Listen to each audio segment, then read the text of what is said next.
आज Doubtnut app download करें। Doubtnut पर अपने सभी गणित, रसायन विज्ञान, भौतिक विज्ञान और जीव विज्ञान के डाउट्स का करो सफाया। बस प्रश्न की फोटो खींचो, एक ही प्रश्न को क्रॉप करो और तुरंत वीडियो सोल्यूशन पाओ। अभी डाउनलोड करें। प्रश्न में दिया गया है ऑर्थोबोरिक अम्ल H3BO3 एक श्वेत क्रिस्टलीय ठोस होता है जिसका साबुनी स्पर्श होता है। यह जल में अल्प विलेय परंतु गर्म करने पे गर्म जल में पूर्ण विलेय होता है। इसे बोरेक्स के जलीय विलयन को अम्लीकृत करके बनाया जा सकता है। ठीक है ना, ये अभिक्रिया हमें दी गई है। ठीक है, तो ऑर्थोबोरिक अम्ल होता है, सही उत्तर के लिए 4 विकल्प दिए गए हैं। विकल्प ए मोनोबेसिक अम्ल, विकल्प बी डाइबेसिक, विकल्प सी ट्राइबेसिक और विकल्प डी टेट्राबेसिक अम्ल। ठीक है ना, अर्थात इस ऑर्थोबोरिक अम्ल कौन है यहाँ पे H3BO3 जिसे BOH3 लिखा जा सकता है। इस अभिक्रिया में बने हुए इस उत्पाद को ही क्या बोला जा सकता है, ऑर्थोबोरिक अम्ल कहा जा सकता है।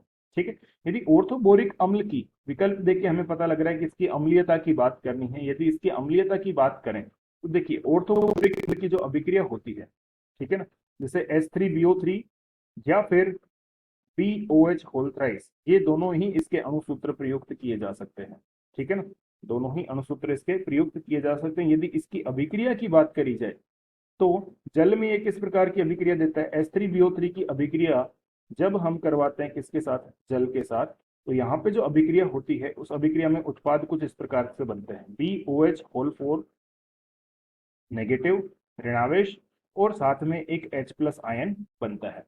अब इस अभिक्रिया के अनुसार यदि हम देखें कि बोरिक अम्ल के प्रति अणु, एक अणु से कितने H+ आयन हमें प्राप्त हो रहे हैं, तो हमें अभिक्रिया देख के पता लग रहा है कि बोरिक अम्ल के एक अणु से एक ही H+ प्राप्त हो रहा है।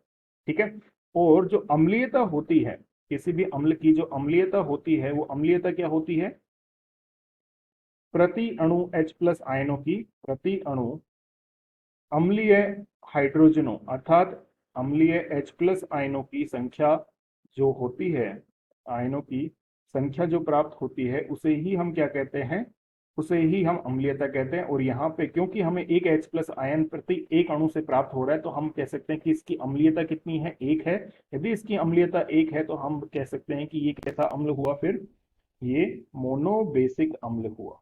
ठीक है, अर्थात बोरिक अम्ल जो है ये एक मोनोबेसिक अम्ल है। अगर दिए गए विकल्पों में सही उत्तर के लिए बात करें तो फिर इस प्रश्न का जो सही उत्तर होगा वो होगा विकल्प ए, ऑर्थोबोरिक अम्ल एक मोनोबेसिक अम्ल है। कक्षा 6 से 12वीं से लेकर नीट, IIT, JEE वो एडवांस के लेवल तक 1 करोड़ से ज्यादा छात्रों का भरोसा। आज ही डाउनलोड करें डाउटनेट ऐप या व्हाट्सएप करें अपने सारे डाउट्स 8400 400 400 पर।